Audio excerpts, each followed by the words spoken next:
आमिर जी का सवाल है, फ्रेश एंट्री करनी है पार्थ मेडीवर्ल्ड में और सीको इंडस्ट्रीज में, are these good for long term investment? वो आपसे पूछे। देखिए, पाक मेडी वर्ल्ड पे अभी फ्रेश बाई नहीं करना, क्योंकि आईपीओ में मैं एक स्ट्रेटेजी यूज करता हूँ, आईपीओ हाई ब्रेकआउट। अगर कोई भी कंपनी आईपीओ हाई के नीचे सस्टेन हो रहा है उस दिन का, तो उस स्टॉक्स पे मेरा एंट्री नहीं होता है। सो कहीं ना कहीं हमने देखा 165 164 के आसपास का टॉप बना के नीचे आ गया, तो अभी तो बिल्कुल नहीं लेना है। इसको फ्रेश बाई करना है तो 168 170 अबव क्लोजिंग के ऊपर ही लेना है। और सेकंड स्टॉक मैडम आपने क्या बताया? सीको इंडस्ट्रीज। हाँ। सीको, SIKKO। ओके। एक पेनी स्टॉक है, इसमें कुछ वॉल्यूम नहीं है, और आई थिंक मैं सही देख रहा हूँ 5.48 के हाँ जी, आसपास। हाँ जी, हाँ जी। बिल्कुल आप इसको ऐसे मत देखिए, मतलब होल्डिंग पे मत रखिए। कोई भी आप भी एग्जिट करके जाइए, क्योंकि यहाँ पे कुछ नहीं होने वाला। अल्टीमेटली आप बैठे रहेंगे, एक 5 रुपया वाला स्टॉक 50 का होगा। कभी भी नहीं ऐसा होने वाला। और ऐसा हमने बहुत कम ही देखा है पास्ट में भी, कि पेनी स्टॉक हो जाने के बाद स्टॉक फिर से, मतलब स्टॉक मार्केट पे तो ऐसा बहुत कम देखा है। जिंदगी में ऐसे बहुत सारे लोग हमने देखा है कि हीरो से जीरो हुआ है, फिर से जीरो से हीरो हुआ है, लेकिन स्टॉक मार्केट पे ऐसा स्टॉक, मतलब 100 में से 2 4 ही होता है, 90% स्टॉक नीचे गिर जाता है। तो ऐसे पेनी स्टॉक रख के आपके पोर्टफोलियो में फायदा कुछ नहीं होने वाला। यहाँ पे ना ही वॉल्यूम है, ना ही कोई फंडामेंटल है। एग्जिट करने का सलाह रहेगा। एग्जिट तो नहीं, उनको खरीदारी के लिए पूछ रहे थे, तो आप साफ मना कर रहे हैं कि नहीं सीको साहब, इंडस्ट्रीज तो। बाय तो करना ही नहीं है, जिनके पास है तो तुरंत एग्जिट करके निकल जाइए। जी। दीपक का सवाल है, वो पूछते हैं दो स्टॉक्स के बारे में। एक है एरिस इंफ्रा, ARIS इंफ्रा, और दूसरा है LG India. Aris infra solutions, उनके पास जो शेयर है वो 250 के भाव पे उन्होंने लिए हैं। LG इंडिया है उनके पास 1675 के भाव पे। दोनों ही स्टॉक्स पे आपकी रेटिंग क्या हो?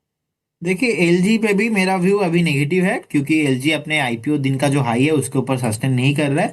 और एडिस इन्फ्रा में भी सेम व्यू है, तो दोनों स्टॉक्स में ही मुझे लगता है कि और डाउनफॉल बाकी है नीचे के साइड में। 10-15% तो नीचे अभी भी बाकी है। सो आप देख लीजिए व्यूअर्स को क्या करना है। मुझे लगता है हम्म। कि मैं तो नेगेटिव व्यू है मेरा इसमें, और इसमें और भी ज्यादा नीचे आ सकता है। कोई भी बेस नहीं देख पा रहा हूं दोनों इस काउंटर में।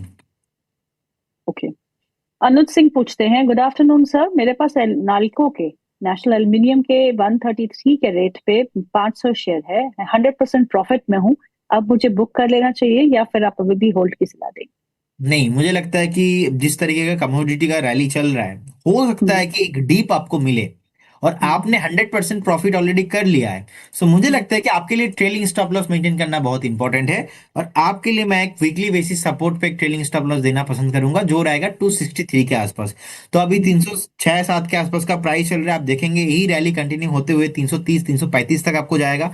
अगेन थोड़ा बहुत प्रॉफिट बुकिंग, उस प्रॉफिट बुकिंग में हो सकता है कि अगेन आपको 300 290 के आसपास आते हुए दिखाई देंगे। अगेन बाउंस बैक, उस बाउंस बैक पे फिर से मोमेंटम कंटिन्यू रहने वाला है। सो बिल्कुल आप बने रहिए, 263 का एक स्टॉप लॉस और होल्ड कीजिए। मुझे लगता है कि इसमें अभी भी रैली बाकी है। इमीडिएटली देखेंगे अगर 1 2 दिन का व्यू, इसमें भी हम्म। पॉजिटिव हूँ, क्योंकि डेली, वीकली, मंथली, आवरली, 4 घंटे का चार्ट, लास्ट 30 मिनट का chart, each and every time free में ऑल पॉजिटिव है, तो बने रहिए।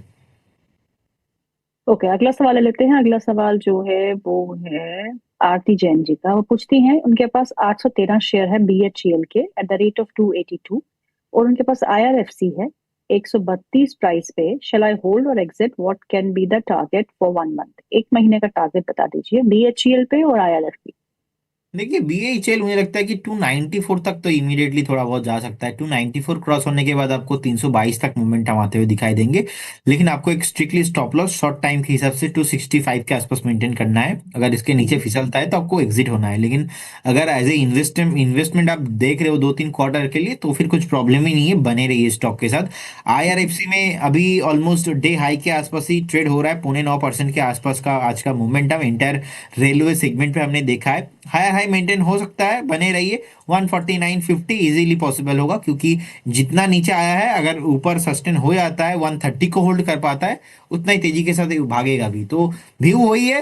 अगेन रेलवे में 2 से 3 मंथ का तो मिनिमम होना चाहिए, 1 क्वार्टर तो मिनिमम होना चाहिए।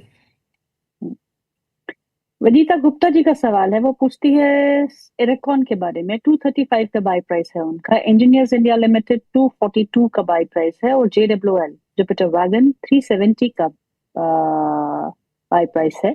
Please suggest target and time duration to achieve this. आप JWL 350 के आसपास चल रहा है, बने नहीं रहिए। नहीं, एक मिनट, वो पूछ रही है कि is it right time to average, क्या इन तीनों में एवरेज का आउट करना चाहिए, एरेकॉन, इंजीनियर्स इंडिया एंड JWL? देखिए, आपने इतना ऊपर बाय किया है और ऑलरेडी बाय करके आप बैठे थे इतना टाइम तक, तो थोड़ा अभी मोमेंटम आ रहा है। फिर से क्या पता, फिर से थोड़ा बजट के बाद फिर से नीचे आ जाए, तो अननेसेसरी क्वांटिटी ऐड करना अल्टीमेटली आपका बीपी हाई हो जाएगा उसमें, अगर ऊपर ओके। नहीं आया।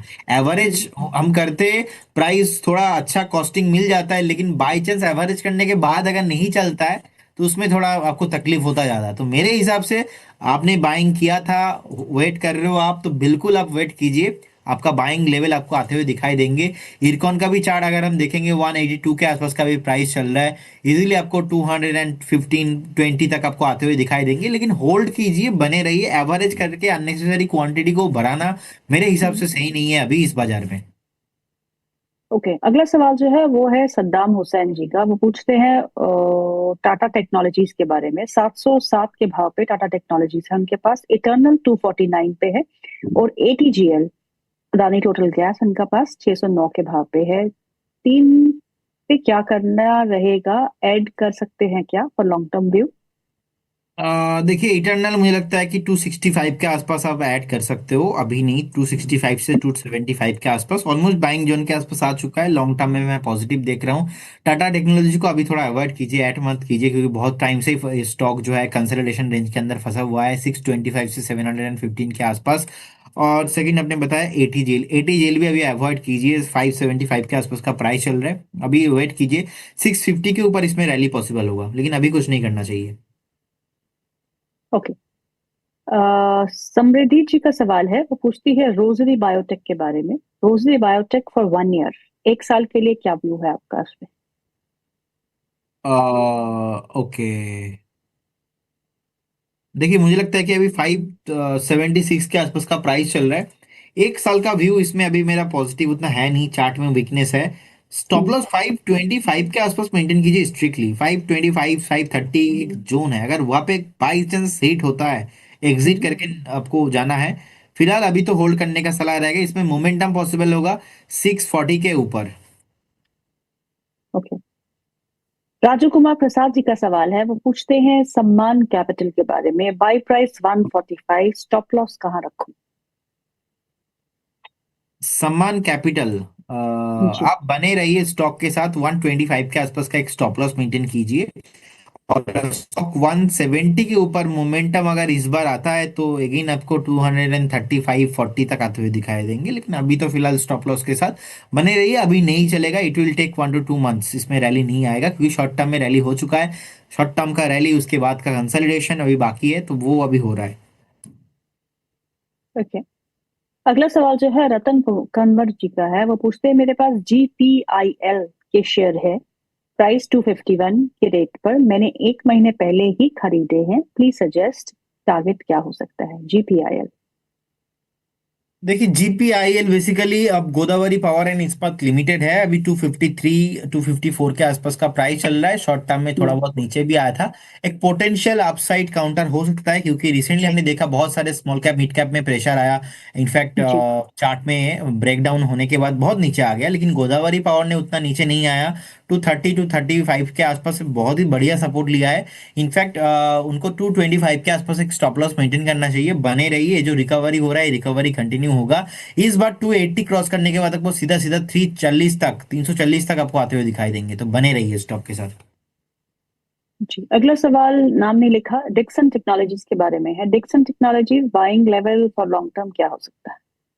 देखिए, अभी बाइंग जोन के आसपास ही है। मुझे लगता है कि अभी करेंट जोन से आपको बाई करना चाहिए, क्योंकि स्टॉक ऑलरेडी बहुत नीचे आ चुका है। हमने पास में भी देखा है 11,900 के आसपास का सपोर्ट लिया था, तो इस बार 12,400 चल रहा है। स्टैगर बनर पे बाई कीजिए। If you want to invest suppose 100 rupees, आप यहाँ पे 50 इन्वेस्ट कीजिए, बाकी थोड़ा और 300-400 पॉइंट नीचे आता है तो थोड़ा और नीचे आप बाई कीजिए। तो ऐसे स्टैगर बनर पे बाई करने का सलाह रहेगा डिक्सन को। ओके। अंकुर मोदी का सवाल है, वो पूछते हैं सर मैं इमेजिका वर्ल्ड में फंस गया हूँ, 72 रुपए की खरीद है मेरी, मैं 1 से 2 साल तक निवेशित रह सकता हूँ, मुझे क्या करना चाहिए? देखिए, फंस गए इसके मतलब ये नहीं कि आपको बने रहना है, फंस गए तो और फंस सकते हैं। तो जिस तरीके हम्म, का चार्ट है, मुझे लगता है कि आपको एग्जिट करना चाहिए, आपको वेट नहीं करना चाहिए। हम ऐसा नहीं बोल सकते कि एक बार मैं धोखा खा चुका हूँ, सेकंड बार मैं धोखा नहीं खाऊंगा। तो अभी वही है, जिसका नेचर धोखा देना है वो धोखा दे ही देते हैं। तो ये ऑलरेडी स्टॉक का जो चार्ट है बहुत नीचे आया है। अभी भी कोई भी मैं बेस बनता हुआ नहीं देख पा रहा हूँ दूर दूर तक each and every time frame में। मुझे लगता है कि आपको निकालना है, स्टॉक पे रहना नहीं चाहिए स्टॉक्स के साथ। ओके। जगसीर का सवाल है, वो पूछते हैं दो स्टॉक्स पे, केएनआर कंस्ट्रक्शन जिसके बारे में हम शायद बात कर चुके हैं, तो आप प्लीज रिकॉर्डिंग देखिएगा। पराग मिल्क, पराग मिल्क उनके पास 362 के लेवल पे है। आपसे पूछ रहे हैं क्या वो होल्ड करे, अगर होल्ड करे तो एवरेजिंग कर सकते हैं क्या, 6 महीने का व्यू लेके चल रहे हैं? देखिए, मुझे लगता है कि अभी पराग मिल तो थोड़ा बहुत और नीचे आते हुए दिखाई देंगे। अभी अगर हम्म, आप एवरेज भी करना चाहते हो तो 240, उससे पहले तो नहीं करना। इसी मार्केट पे आपको फेयर वैल्यूएशन में इतना क्या है ना, आप देखेंगे 2 5 10% ऊपर नीचे होना तो कोई बिग डील नहीं है इस बाजार में। तो 240 50 में आता है तो उस टाइम पे आपको एवरेज करना चाहिए, उससे पहले एवरेज नहीं करना चाहिए। और पराग मिल जैसे स्टॉक्स ईयर एंडिंग पे नहीं चलते। यूनाइटेड स्पिरिट, जेम विवरीज ऐसे स्टॉक चलता है, तो ऐसे स्टॉक पे फोकस कीजिए। जी बिल्कुल। स्टॉक भी बता दिया आपको गोलमोल करके प्रदीप जी ने। चलिए अगला सवाल लेते हैं। अगले सवाल में भी फिर नाम नहीं है, सक्सेस के नाम से हैंडल है इनका। TMPV, Tata Motors passenger vehicle, buying price 426, average कब करना है, लॉन्ग टर्म का व्यू रखते मैं इसमें एक पॉजिटिव व्यू है मेरा। अभी 355 के आसपास का प्राइस है। हैं? इनफैक्ट आप चार्ट देखेंगे, इससे पहले भी एक सपोर्ट लिया था ऑलमोस्ट 335 40 के जोन पे। तो मुझे लगता है कि परफेक्ट जोन है फ्रेश बाई करना, या तो एवरेज करने आप कर सकते हो। एवरेज फ्रेश बाई करेंगे तो 325 में स्टॉप लॉस अगेन आपको 425 एंड अबव प्राइस आते हुए दिखाई देंगे। ओके। आशुतोष कुमार जी का सवाल है, प्रदीप जी कोई अच्छे स्टॉक बता दीजिए इंट्राडे या फिर स्विंग ट्रेडिंग के लिए। देखिए, स्विंग ट्रेडिंग के लिए एक काउंटर तो ऐसा है जो जहां पे एक मोमेंटम धीमे धीमे बिल्ड हो रहा है। कंपनी का नाम रहेगा दीपक फर्टिलाइजर। ओके, दीपक फर्टिलाइजर। मुझे लगता है कि कहीं ना कहीं यहाँ पे एक देखिए बेस बन रहा है, और हम्म, 1268 के आसपास का प्राइस है। व्यू थोड़ा यहाँ पे स्विंग रखिए, 4 5 दिन 7 दिन का तो एटलीस्ट व्यू लेके चलिए। मुझे लगता है हम्म, कि ये रैली कंटिन्यू होगा। फर्स्ट टारगेट यहाँ पे ऑलमोस्ट आपको 1295 आते हुए दिखाई देंगे। सेकंड टारगेट आपको यहाँ पे 1350 तक आपको मिलना चाहिए यहाँ पे। और एक हम्म, स्ट्रिक्टली स्टॉप लॉस आप यहाँ पे 1225 के आसपास मेंटेन करके जाइए। और क्योंकि स्टॉक बहुत टाइम से नीचे आ रहा था, और नीचे आने के बाद स्टॉक ने एक अच्छा खासा सपोर्ट लिया, तो ये जो भी पुल बैक हो रहा है, पुल बैक कंटिन्यू होगा। और इस बाजार पे आपको ऐसे स्टॉक ही ढूंढना है जो ज्यादा रिस्क नहीं है। ऑलरेडी नीचे आया है और स्टॉक फंडामेंटली बहुत ही अच्छा कंपनी है, जितना नीचे हम्म, आना था आ चुका है। अब एक हम्म, वैल्यू इन्वेस्टिंग के तौर पे भी एक बढ़िया जोन है। तो value hmm. Investing and swing trade दोनों ही एप्लीकेबल हो रहा है दीपक फर्टिलाइजर पे। मुझे लगता है कि आपको बाय करना चाहिए। एक ही स्टॉक? हाँ, एक ही स्टॉक। और अगर आप बाय करना चाहते हो, और एक स्टॉक है यूनाइटेड स्पिरिट लिमिटेड। अभी हम्म, 1428 के आसपास का प्राइस चल रहा है। और मुझे हम्म, लगता है कि कहीं ना कहीं इसमें भी एक मोमेंटम अभी आ रहा है, ये मोमेंटम कैरी होने वाला है। 1475 का फर्स्ट टारगेट रहेगा। 1475 अगर ब्रेक होता है उस केस में अगेन आपको 1570 1580, मतलब